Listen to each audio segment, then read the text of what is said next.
Estamos começando mais esse podcast Bacon. Tudo bem com você? Estamos aqui então com um vídeo, né? O podcast Bacon agora também com imagens. Nós começamos aí recentemente no nosso canal mesmo do YouTube, né?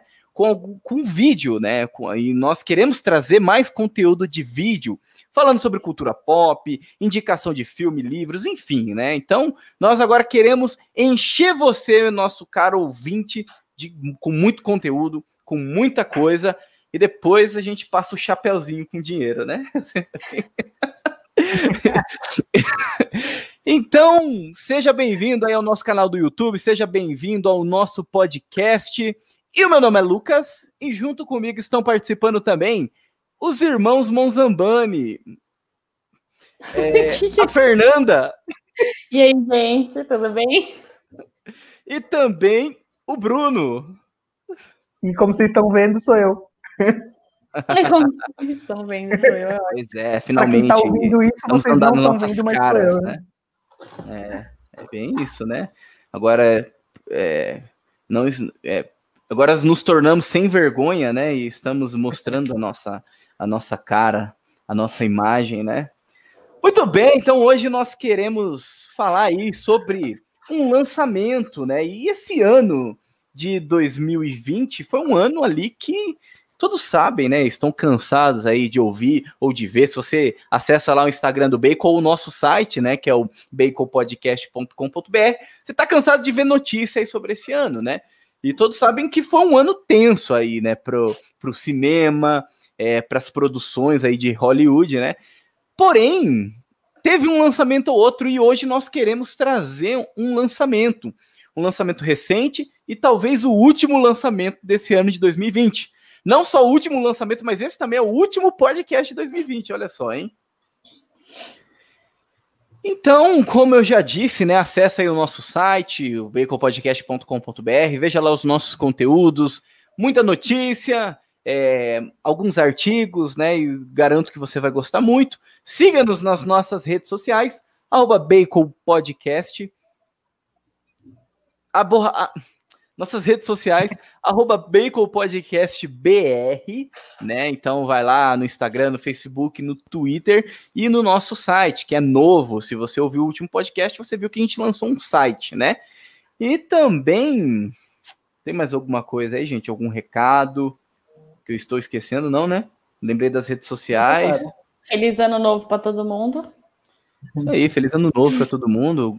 Com certeza a gente vai falar também no final do podcast, mais uma vez. Mas é isso, né? Muito bem, meus caros nerds conservadores dessa terra de Santa Cruz. Acompanhe então mais esse Bacon Podcast. Então, muito bem, Bruno, dê-nos a honra então da sinopse desse filme Mulher Maravilha 1984. Bom, como é de costume, né? Vamos lá para a sinopse. Nós estamos aqui na última segunda-feira do ano para gravar o último podcast do ano, para gravar sobre o último blockbuster do ano e que, para fechar com chave de ouro, não. O filme não é bom, nós vamos falar. O filme não agradou, não fechou bem o ano. Foi bem um filme cara 2020. Então é a continuação do primeiro filme. Só que, né? Acontece em 1984, e o que dá pra gente dizer de sinopse é isso. Então, é a continuação, em 1984, e conta mais da história da Mulher Maravilha. Aparece um vilão novo, o roteiro não é bem pensado, e a sinopse acaba nem sendo fácil de dizer. Gente, então foi esse nosso podcast. Muito obrigada. Caraca, calma aí, quero falar, hein? Fala aí. Põe pra Eu fora. acho que a gente pode abrir exatamente nessa questão da sinopse. O filme ele é tão confuso que é difícil você dizer qual que é a sinopse do filme. Então, eles começam trazendo a Mulher Maravilha para a década de 80, aí eles querem ambientar a década de 80, e aí eles começam fazer isso mal com personagens caricatos, e aí você não sabe se é um filme de comédia caricato infantil, se é um filme de aventura, se é um filme de ação, se é um filme de super-herói mais pegada Marvel, e aí fica tudo muito perdido, tudo que eles vão apresentando não é bem apresentado, com bons ganchos, assim, eu achei muito bosta esse filme. Uma coisa a gente sabe, não tem nada a ver com o universo Zack Snyder, né? Isso. Nada, absolutamente nada. Filme dark e se não tem nada, né? É um filme Não, todo é um filme bem coloridão. infantil. Inclusive, eu não sei se é porque eles não souberam ambientar bem os anos 80, mas eu particularmente não gostei da Mulher Maravilha nos anos 80. Eu achei que, tipo, primeiro que ficou ruim, assim, o próprio estilo do negócio. Então, tinha várias coisas que não condiziam com os anos 80. E também eu achei que, tipo, eles tentaram meio que copiar a ideia do Stranger Things, que deu muito certo nos anos 80, né? Tentar trazer essa nostalgia, e não funcionou. Ficou um negócio meio forçado, um negócio chato e infantil.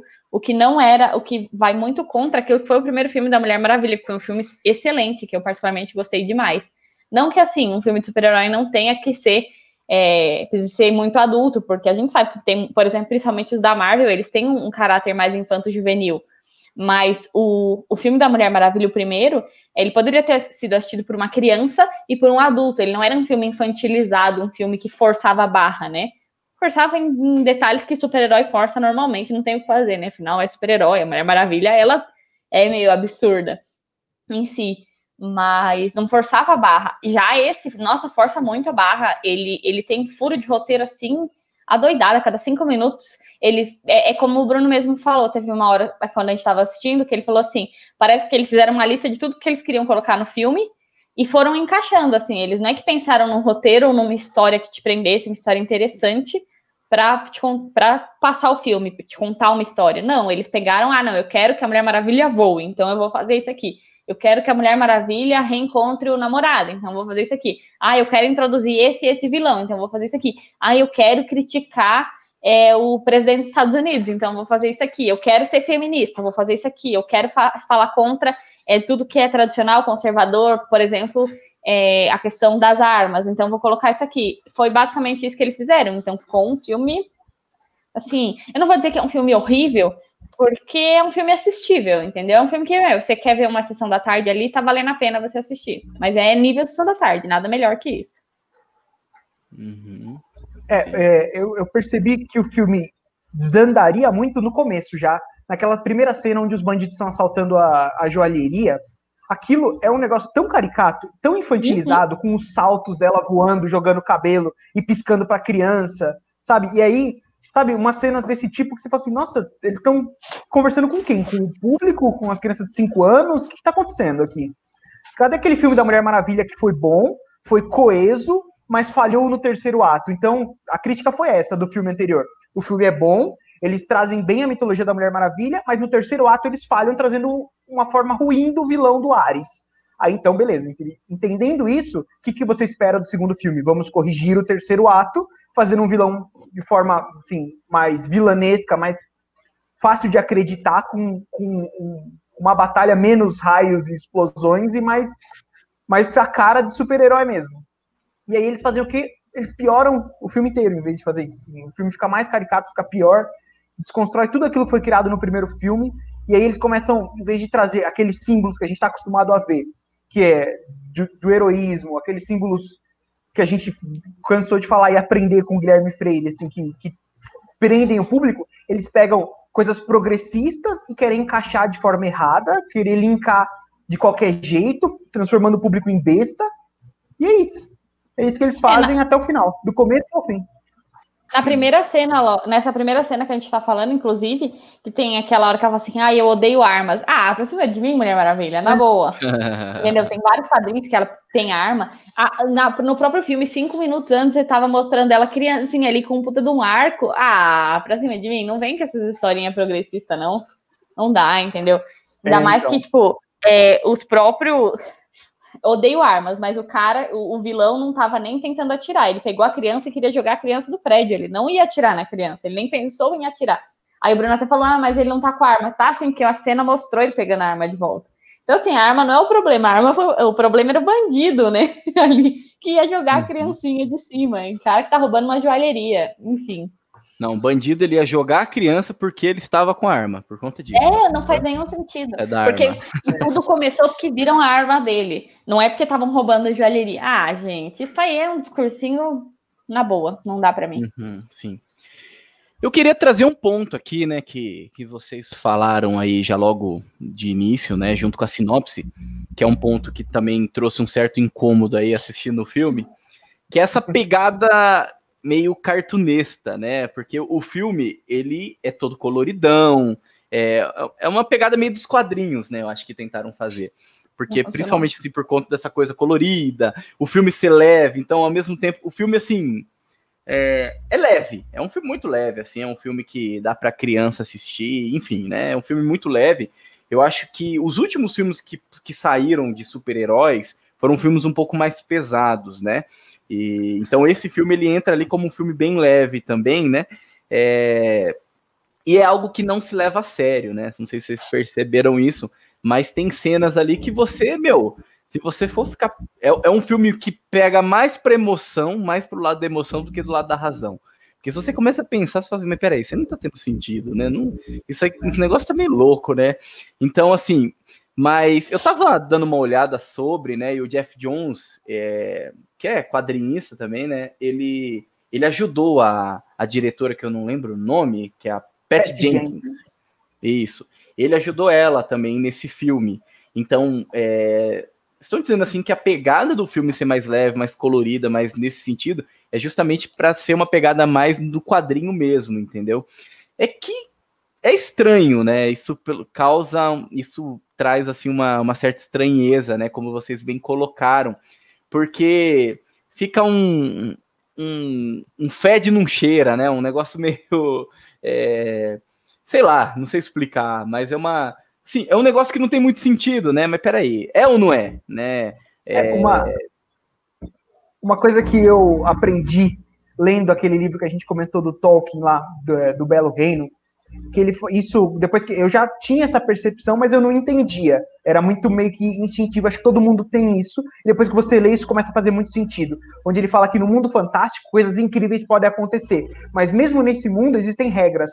E essas regras pré-estabelecidas precisam ser respeitadas. Então, beleza, eu quero criar dragões, beleza, mas os dragões têm que ter um sentido.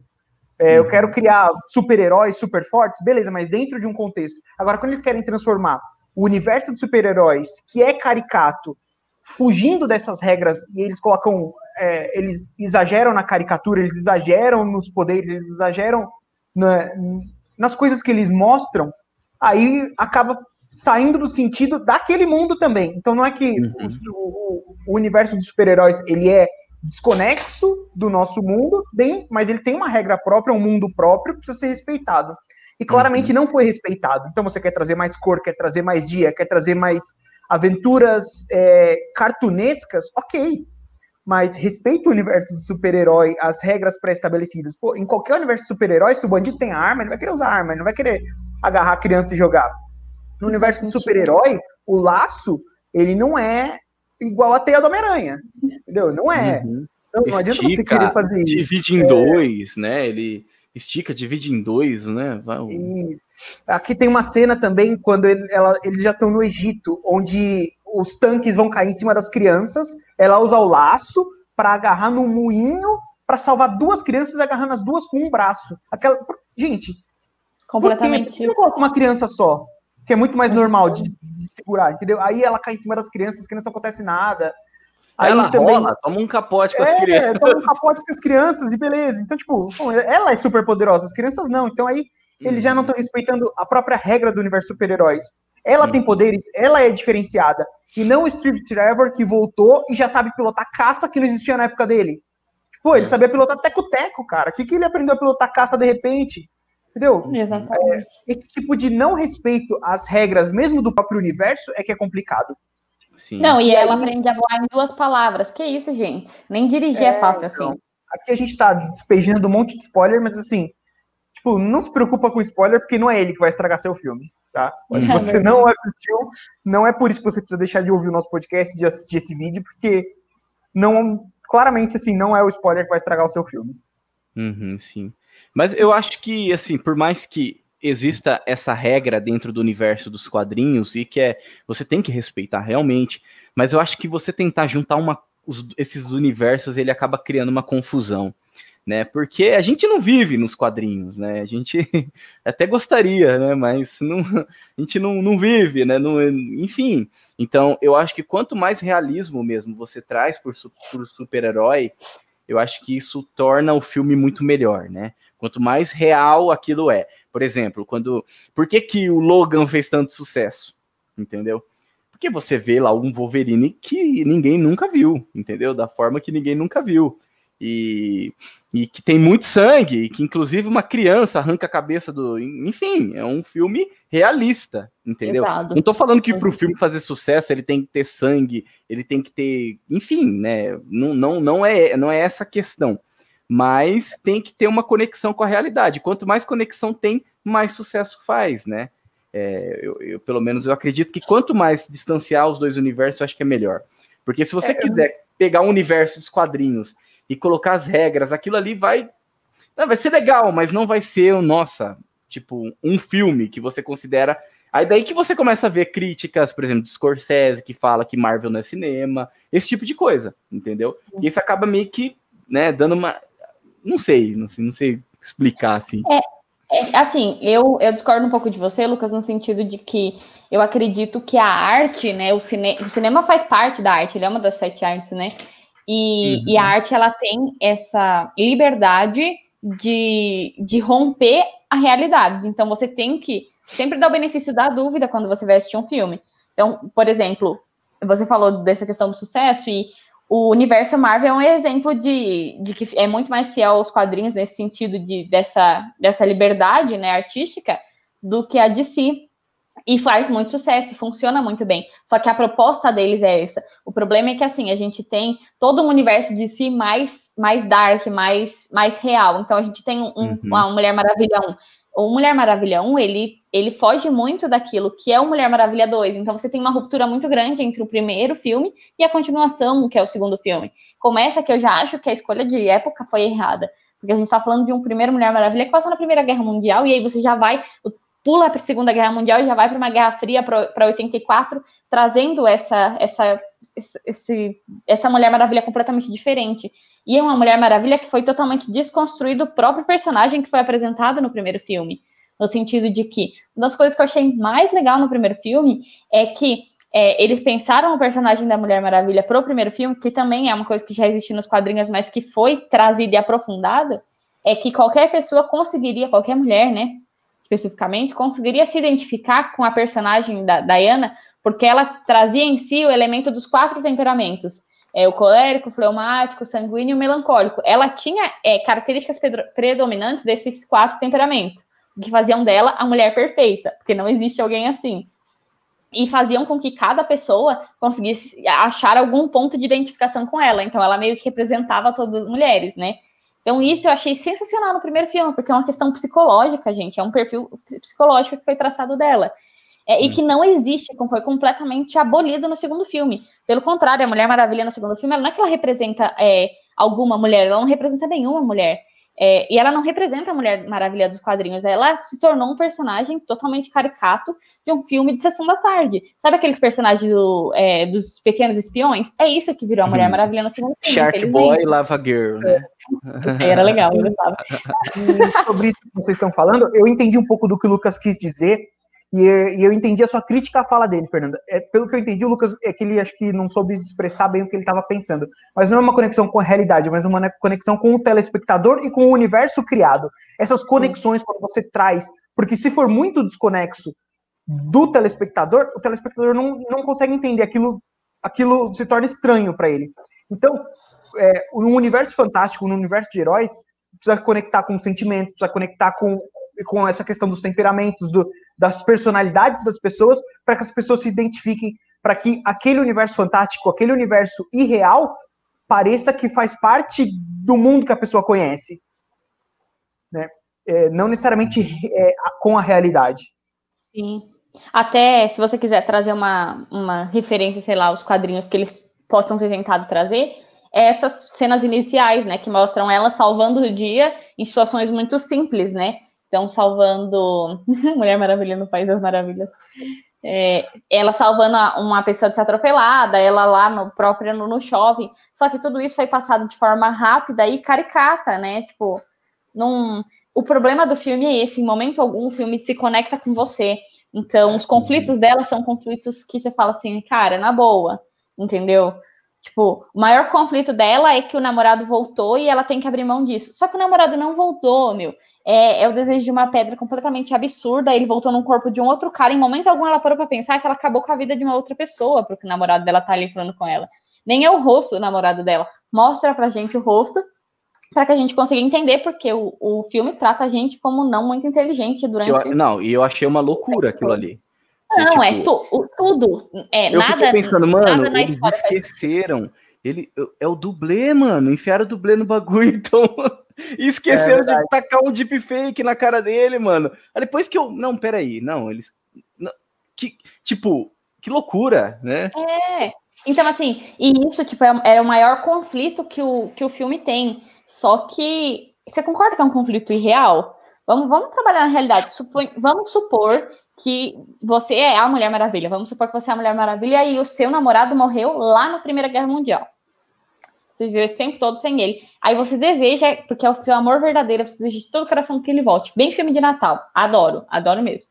E ele volta. Só que ele volta num corpo de outro cara, com a cara de um outro cara, de um cara que tem uma vida. Então ele tem um apartamento, ele tem roupas, ele tem amigos, ele tem família.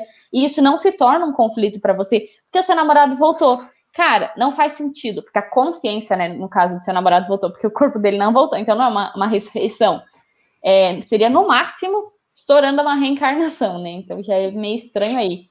Então não é que faz sentido, não é que dá liga, você não, e você que tá assistindo, você não consegue se conectar e sentir compaixão, porque é óbvio, desde o começo do filme, que ela tem que abrir mão desse desejo, porque, imagina, o cara devia estar lá no céu, ela tirou o cara do céu, não dá liga, não dá certo. E aí, e o vilão também é tipo, putz, completamente sem noção, ele quer... em vez de ele desejar, por exemplo, ficar rico, ele deseja virar a pedra que concede o desejo, e ele começa a corresponder ao desejo de todas as pessoas que só fazem desejos ruins, diga-se de passagem, o ser humano ali, incapaz de parar 2 minutos para fazer uma análise pessoal e descobrir o que quer desejar mesmo, só deseja umas coisas aleatórias, o que não faz sentido ele querer virar pedra também, porque... Me diz por que você vai querer desejar, conceder o desejo de todas as outras pessoas? Isso não é explicado, e aí ele vai ficando mais doente, em vez dele parar de conceder o desejo das pessoas, ele quer conceder mais ainda, porque aí isso vai curar ele, e não é bem explicado isso. No final ele acha uma máquina aleatória que vai se conectar com todas as pessoas, sendo que a pessoa precisa encostar nele, e a partícula... Mas assim, é uma explicação muito tosca. Que psicologicamente não funciona, fisicamente não funciona, na realidade não funciona. Nos quadrinhos o povo não ia aceitar um negócio desse, entendeu? E aí tem uma vilã mó legal que dava pra ser desenvolvida, que é muito mal desenvolvida, que só mostra ser aquela menininha que sofria bullying e que de repente ela fica top, mas porque ela fica top ela perde a humanidade e sabe, não dá, não dá pra engolir. Sobre tudo isso que você está falando, primeiro na questão do relacionamento, é um negócio que me chamou a atenção também, que com estranheza, porque no primeiro filme mostra a pureza da Mulher Maravilha, a inocência dela em relação aos homens, e isso é um negócio que faz parte do relacionamento. Ali, além de ela estar desejando o cara, ela dormiu com ele, coisa que outra Mulher Maravilha, tipo, do outro filme, porque é outra pessoa, né, não faria de jeito nenhum, e ainda que nem é ele, tipo, é o corpo de um outro cara, então, tipo, ela tá dormindo com outro cara que nem é o namorado dela. Então já começa por aí. Não, muito por o fora. romance no primeiro filme, você fica o filme inteiro esperando que eles deem um beijo. E aí, no segundo, você vê como já pula o progressismo, assim, fortemente. Em 5 segundos, os caras já estão acordando na cama juntos. Você fica assim, opa! E, assim, uma coisa que dá pra falar, a gente tá falando muita crítica, muita coisa ruim, mas tem alguns pontos que eu queria levantar como positivos. Primeiro, é que como é que chama o ator que faz o Steve Trevor? É o Chris Pine, né? O Chris Pine, ele é um bom ator, porque o personagem tá mal desenvolvido, com falas ruins, com explicações mal feitas dele aparecer, dele voar e tudo, mas ele atua bem, ele é um bom ator. E nisso, a dinâmica fica boa quando eles recriam aquela cena onde ele tá experimentando roupa. Eles refazem aquela cena ao contrário do primeiro filme, onde ela tá aprendendo como é que é a moda dos anos 10 ali, e aí nesse colocam ele aprendendo a moda e os costumes dos anos 80. Isso é interessante. Exceto quando ele sai na rua, começa a mostrar arte, essas coisas começam a ficar mais chatinho. Mas no começo, aquela questão das roupas, que é uma releitura do primeiro filme, é uma cena legal, é uma construção interessante. E é engraçado, né? É engraçado, exatamente. Assim, a melhor parte. Essa é uma cena legal do filme, e já no final, a cena do terceiro ato, eles conseguiram melhorar. Apesar do terceiro ato com o vilão do Pedro Pascal ser horrível, o terceiro ato, quando aparece a vilã, a Cheetah lá, a Mulher Leopardo, quando ela aparece já transformada, é bem feito. Eu tava com medo de ficar muito feio. E ficou muito bem desenvolvido. Os movimentos de ação dela, pulando nas coisas e atacando, foi bem desenvolvido. O CGI tá legal. E a coreografia da luta tá legal. É a única luta que a coreografia tá um pouco melhor. Porque de resto tá muito falso, muito mal feito. Então, ali, os movimentos dela, pelo menos, da Mulher Maravilha também não tá tão legal. Eu achei bem feito. Eu achei que mostrou... Você sabe se a origem dela é essa mesmo? Porque eu achei muito zoado ela querer virar uma mulher leopardo. Não, a origem dela nos quadrinhos, e eu achei que eles iam introduzir isso, tem a ver com uma vilã que é a deusa da magia, que é a Circe.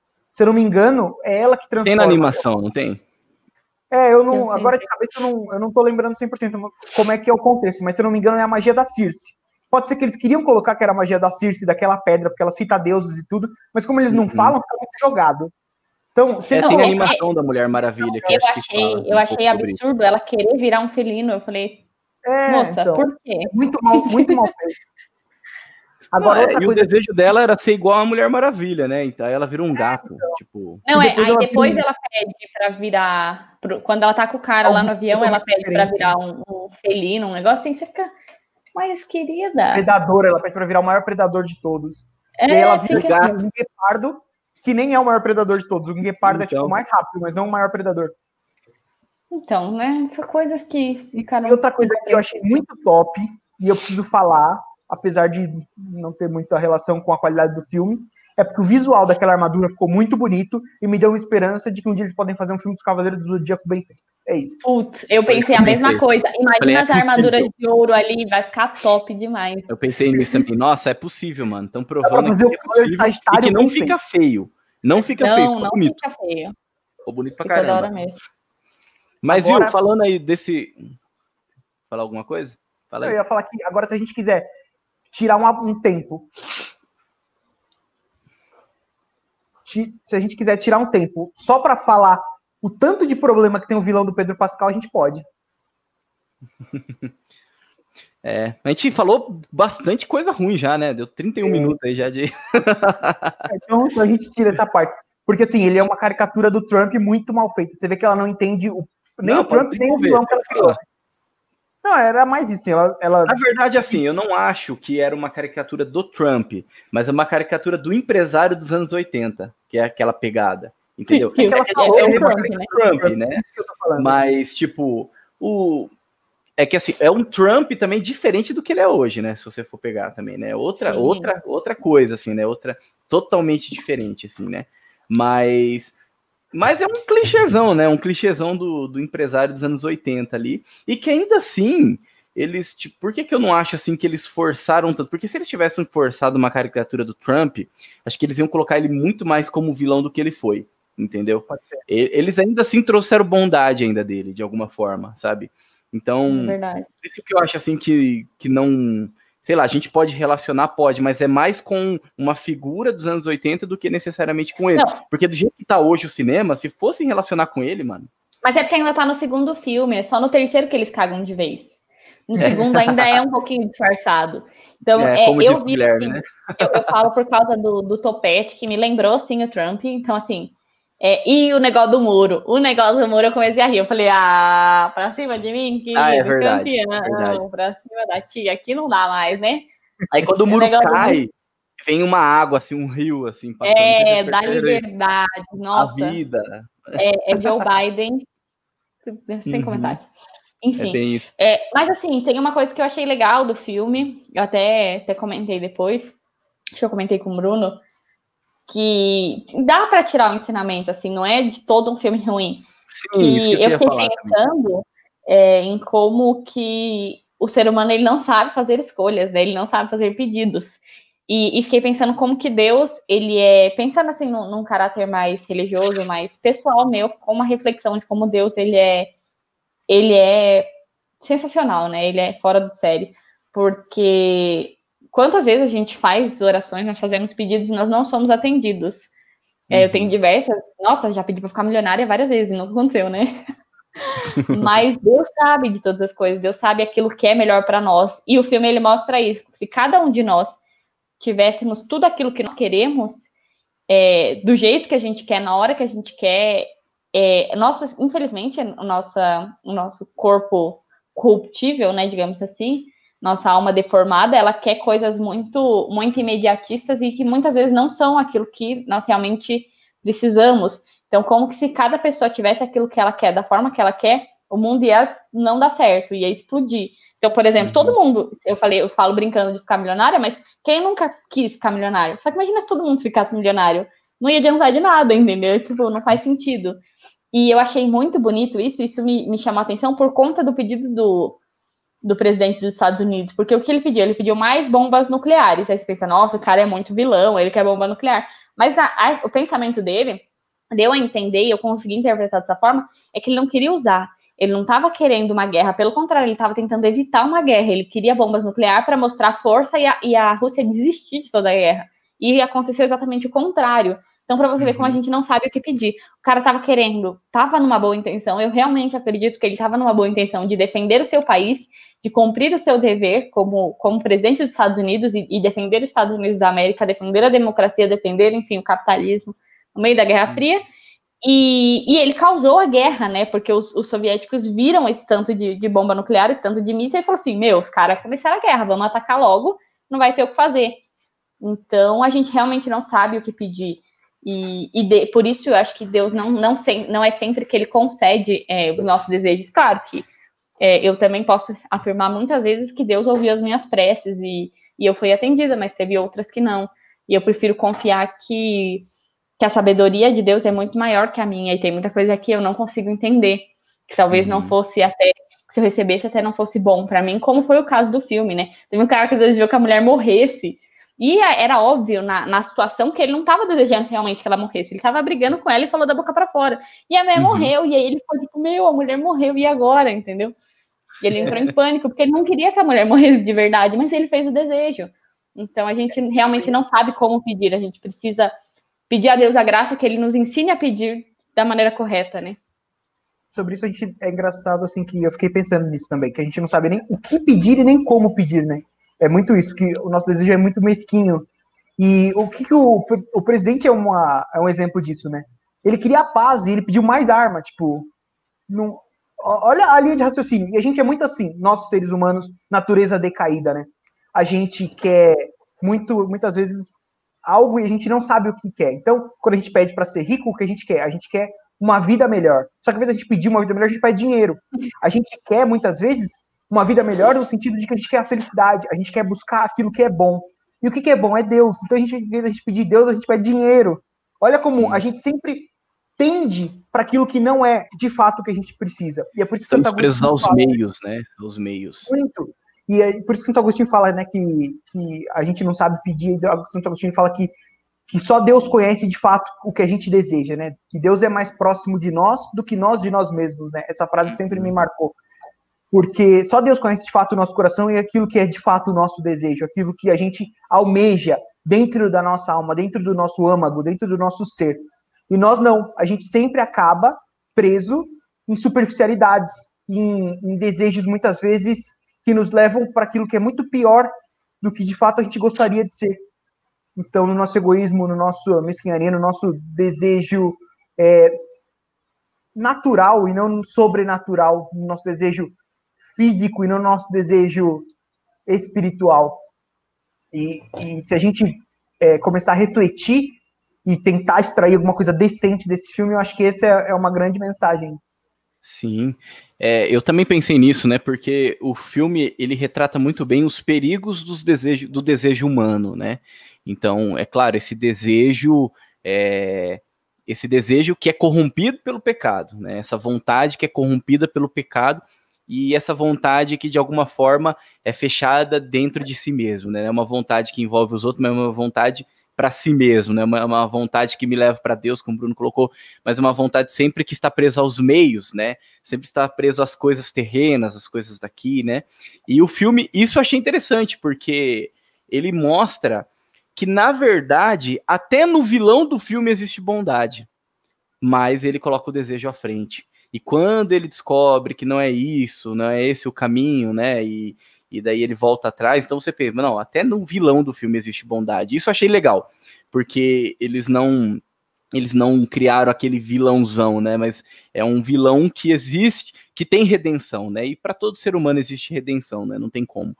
E isso é uma coisa assim que assim, depois eu fiquei pensando, né, sobre a questão da vontade. E quando o filme ele fala sobre a pedra do sonho, que aquela pedra, né, a pedra do desejo, ela passou pela civilização maia, pelos romanos, né? E são civilizações que foram destruídas, né? Foram dizimadas, né? E por quê? Depois é interessante, porque os romanos, né? Eu não sei onde eu ouvi isso, mas que a decadência de Roma, ela começou com essa questão dos desejos, essa questão das vontades sem limite, né? Você fazer as suas vontades, os seus desejos, e sem seguir nenhuma lei moral, mas ser livre, fazer tudo aquilo que você quer, e que essa foi o declínio do Império Romano, foi a partir daí, né? Então você relaciona isso com a pedra do desejo, e para onde a humanidade estava caminhando? Para a guerra.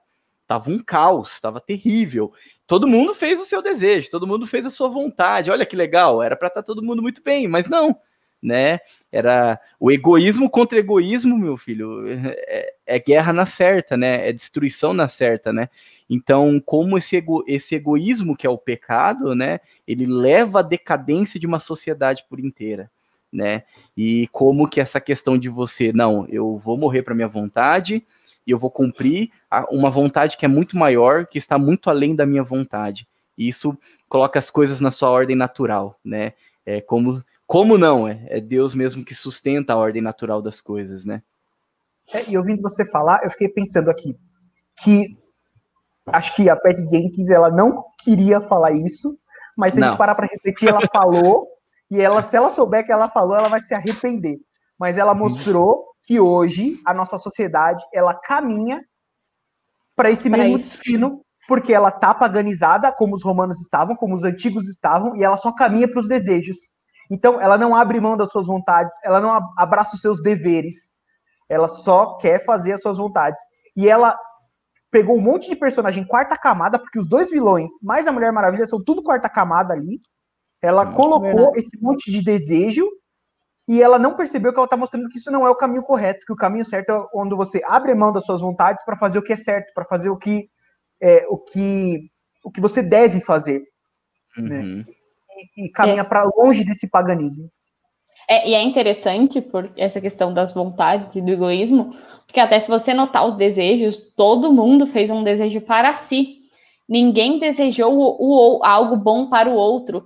Então, nem para aqueles que amam, nem por exemplo, até a Mulher Maravilha, ela não desejou o melhor pro Steve Trevor. Ela desejou aquilo que ela queria. Ela desejou suprir a carência que ela tinha dentro de si. E a única pessoa no filme inteiro que fez um desejo que não era para si foi uma criança. Olha que bonito. Olha que ensinamento.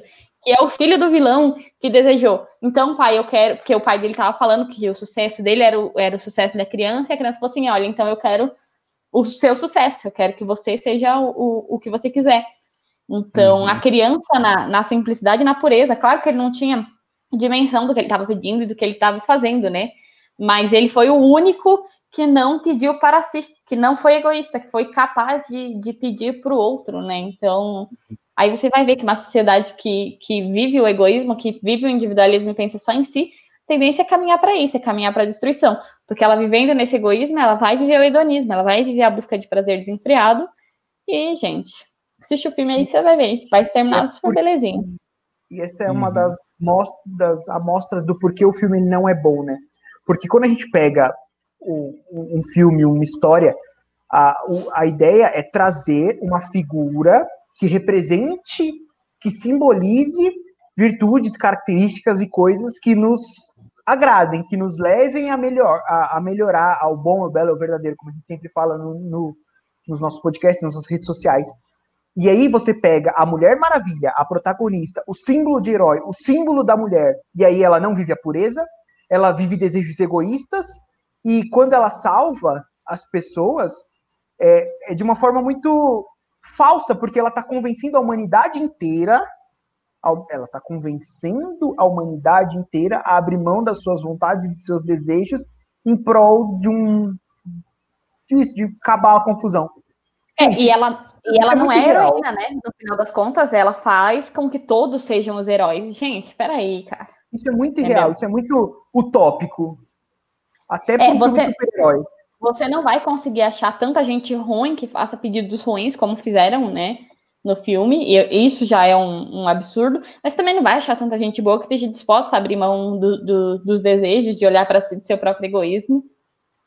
Tanto que, na verdade, a vilã não abriu mão, né? E deu tudo certo. Não explicaram e segue a vida aí. Porque esse filme, ele tenta não explicar, né? Muitas coisas. Você também não vai achar uma transmissão de televisão que faça todo mundo estar assistindo aquele momento e que ele encoste nas pessoas. Você também não vai achar isso, principalmente em 84 não tinha todo nem mundo computador. Vendo TV. Em 84 tá todo mundo vendo TV. Não tinha computador, não tinha internet. Detalhe importante, não tinha internet. Isso. Todo mundo, na década de 80, conectado a uma televisão, conectado a uma internet. Muito não, e conectado no sentido de, não é nenhum holograma, é as partículas. Então, porque ele precisava encostar, não adiantava só falar com a pessoa, precisava encostar. Faltou até uma física básica ali. Entendeu? Então, é um filme realmente que força a barra. Mas, assim, a minha maior decepção é porque eu realmente gostei muito da Mulher Maravilha 1, exatamente porque o figurino da Mulher Maravilha 1 era sensacional, o que nesse deixou muito a desejar. Porque não estava bonito e não estava tantos anos 80, teve uma hora que ela estava muito 2020 ali, eu falei, opa, isso aí não é anos 80, isso aí é 2020, essa fenda aí, querida, entendeu? Não é.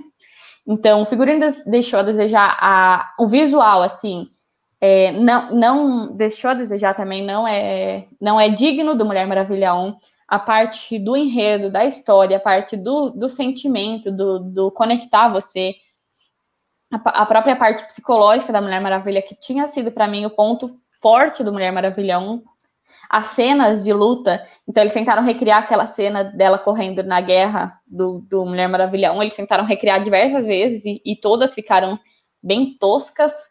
Ela dando uma rasteira também, da Liga da Justiça. É um filme que deixa muito a desejar, em todos os quesitos básicos, mas que é um filme que dá para assistir, assim, são 2h30, se você tiver tempo livre, quiser assistir um filme de super-herói, vai ser só mais um filme de super-herói, você consegue sim tirar uma mensagem boa, mas é só mais um filme de super-herói. E um filme de super-herói B, né, porque até dessas cenas que eles tentam recriar, icônicas de super-herói, quando ela voa, ela faz as posições do filme do primeiro Superman, aquele antigão, clássico, voando ali na claridade. Não é bem feito também, não é natural. Aquele cabelo dela todo escovado ali também não convenceu. Então, também não é... Nem essas referências são muito bem feitas. Mas então, acho que é isso, né, gente? É isso. Vamos então para conclusão. Para as notas. E para as notas. Então, vamos agora para essa parte final do nosso podcast, que são as nossas notas, né? Para poder fechar aí com chave de ouro aí esse episódio, né? Então, Fernanda, por favor, diga-nos aí qual é a sua nota e justifique, por favor. Justificar eu já, né? Justifiquei, acho que o podcast inteiro. Realmente é um filme que me decepcionou bastante. Eu já expliquei agora um pouquinho por quê. Então, mas, como eu disse, eu gosto bastante da Mulher Maravilha. Eu gostei muito do filme 1, então eu vou dar um frango. Porque, assim, o 1 era 5, esse é 3. Podia ser pior, podia ser um Esquadrão Suicida. Podia podia ser um Novos Mutantes, podia, Nossa. graças a Deus, eu não tive que assistir um filme como Novos Mutantes de novo, porque eu não ia aguentar 2 no ano. Mas, assim, precisa crescer, sabe? A Mulher Maravilha, ela merece mais que isso e os fãs da DC merecem mais que isso. Então, é frango. Muito bem, então, frango, um 3 aí, bem generoso da parte da Fernanda. Bruno, por favor, qual é a sua nota? Diga-nos aí, por gentileza. Eu acho que a Fernanda foi muito generosa mesmo. Pra mim é nível Esquadrão Suicida esse filme. Até pelo primeiro ter sido bom, ele cai mais ainda, porque você já conseguiu fazer bom, é só repetir. Então, pra você piorar, piorou. A forma, tem razão. Eu não consigo mandar. Não, mas o Esquadrão Suicida é muito ruim, cara. Pra mim é nível Esquadrão Suicida. Porque até no Esquadrão Suicida tem umas atuações mais ou menos, tem umas piadinhas igual, é a mesma coisa, assim, ó. Thor, não, mas eu gosto mais da Mulher Maravilha. O Esquadrão Suicida só o que salva é a música, cara. Então, esse nem isso. Tipo, o trailer. A música da Mulher Maravilha. O trailer do Esquadrão Suicida é o trailer.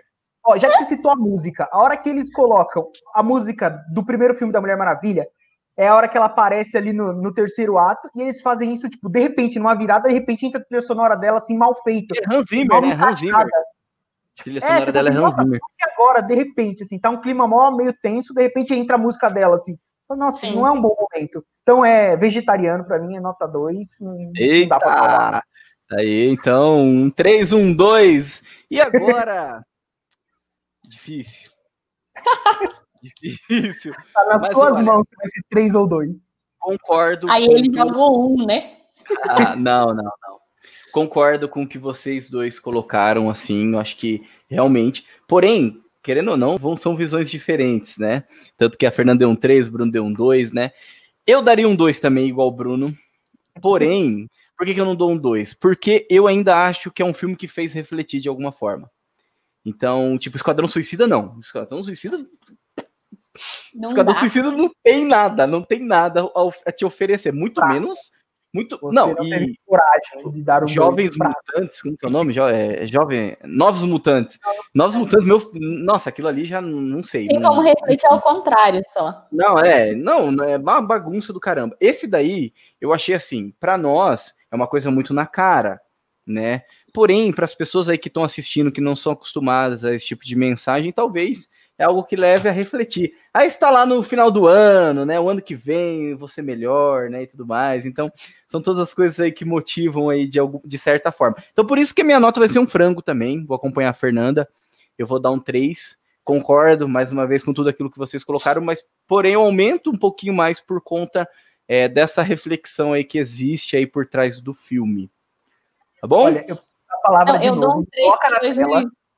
Não, me coloca na tela que eu preciso dar a palavra de novo, porque eu não concordo e eu queria dizer um negócio. Peraí. Não, eu ia falar que o Lucas deu frango porque 2020 foi um ano difícil, né? Então a gente tá querendo ser positivo pro ano que vem, quem sabe? Porque assim, o 3 ou vai seguir o padrão e cagar, se tiver um 3, né? E cagar ainda mais, ser ainda mais progressista, como a gente já tá acostumado, mas a gente, né, acredita no ser humano e a gente espera que o 3 melhore e volte a ser como era no primeiro, porque o primeiro foi muito bom. Vamos lá. Primeiro, algumas informações aí. O 3 já foi confirmado, é com a Patty Jenkins dirigindo de novo. Confirmaram, acho que hoje ou ontem, não sei. Hoje é dia 28 na gravação, tá? E eu preciso dar palavra ainda, porque, olha, eu preciso falar algumas coisas. Primeiro, que esse filme foi tão ruim que eu tô preocupado com a Patty Jenkins dirigindo o filme de Star Wars, tá? Tô preocupado. Antes eu tava até falando, legal, ela foi bem na Mulher Maravilha, mas não, agora eu tô preocupado. E outra coisa que eu queria falar é, o Lucas não gosta de frango. Então essa nota é tipo um 2. Não gosto de frango mesmo.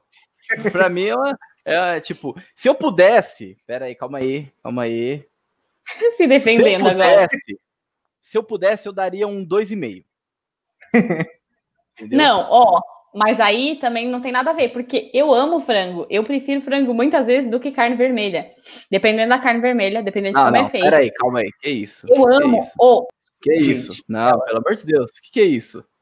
Não, tem que tirar ela daqui. Pelo amor de Deus. Como assim? Que história é essa, gente? Deixa eu falar. Que é isso? As pessoas não deixam eu falar nesse podcast, ó, a ditadura aqui, gente. Ó, vocês estão vendo, né? Eu amo, uma das minhas comidas favoritas é polenta com frango em molho. Gosto mesmo, entendeu? Eu, amo frango. O Bruno também adora frango. Não sei o que ele tá fazendo de difícil aí. Mas uma coisa não tem nada a ver. Porque a gente tá pensando no sentido de um lanche, né? Tipo, ou de um churrasco. Aí, realmente, a carne vermelha é muito acima do frango. Esse é o ponto. Por exemplo, um lanche vegetariano, gente, que vergonha, entendeu? Não dá. Um lanche vegano. Deve ser horrível o negócio de soja. Mas o lanche de frango não é a mesma coisa do que um lanche de um hambúrguer maravilhoso de picanha com bacon. Não é a mesma coisa, entendeu? Mas assim, uma polentinha com frango em molho, um franguinho na cerveja, a gente, adoro. Tô com fome, eu não jantei ainda. Eu também não. Então é isso, vamos encerrar, vamos todo mundo comer, porque ver Mulher Maravilha de novo não dá. Então vamos comer. Eu vou lá comer um patê de frango, né? Então é isso, então, né? Fechamos, então, esse podcast aí de uma nota, um 2,5, um 3 ali, né? Para ser mais democrático aí, um 2,5 para o Bruno ficar feliz, né? E muito obrigado você que nos acompanhou até esse momento, você que nos ouviu no podcast ou você que nos assistiu aí no YouTube. Você que está nos ouvindo e tá... Peraí, como assim YouTube? Vai lá depois, dá uma olhada no YouTube que você vai ver a gente ali em imagem e com menos corte, tá bom? Então, muito obrigado a você que nos acompanhou até esse momento. Fique com Deus e que a força do bacon esteja com você.